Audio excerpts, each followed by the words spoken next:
Hamas ফুরিয়ে যায়নি, গাজার ধ্বংসস্তূপ থেকে যেন পুনরুত্থান। ইসরায়েলের হামলায় বিধ্বস্ত গাজার ধ্বংসস্তূপের ভেতর থেকে যেন পুনরুদ্ধার ঘটেছে হামাসের।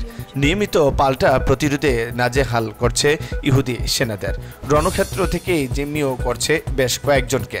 রোববার ইসরায়েলের রাজধানী তেল আবিবে হামলা চালিয়ে ফিলিস্তিনি যোদ্ধারা জানান দিল, এখনও ফুরিয়ে যায়নি তারা, বরং হয়ে উঠেছে আরও শক্তিশালী। রাফার শরণার্থী শিবিরে ইসরায়েলের বর্বর হামলা, নিহত ৩৫।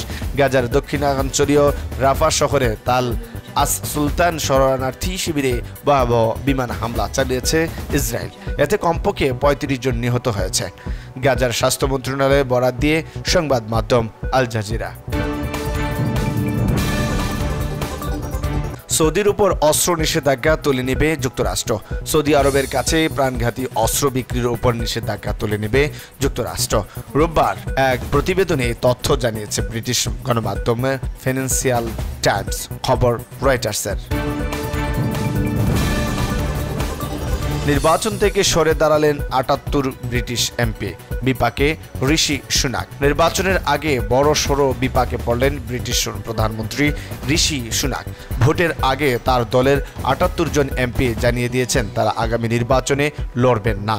এমন সিদ্ধান্ত নেওয়া নেতাদের মধ্যে রয়েছে কেন্দ্রীয় মন্ত্রীরাও। যুক্তরাষ্ট্রের আইন অনুসারে ২০২৫ সালের জানুয়ারি মাসের মধ্যে সাধারণ নির্বাচন সেরে ফেলতে হবে, কিন্তু সুনাকের কনজারভেটিভ পার্টির মধ্যেই দাবি উঠছিল নির্বাচন পিছিয়ে দেওয়া হোক। ইরানের প্রেসিডেন্ট প্রার্থী হওয়ার ঘোষণা দিলেন আহমাদিনেজাদ।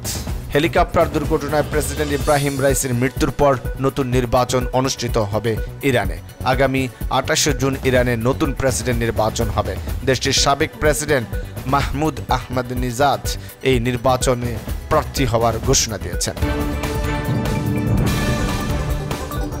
ঘূর্ণিঝড় রিমালে এখন পর্যন্ত ৭ জনের মৃত্যু। ঘূর্ণিঝড় রিমালের কারণে বিভিন্ন জেলায় এখন পর্যন্ত ৭ জন মারা যাওয়ার খবর পাওয়া গেছে।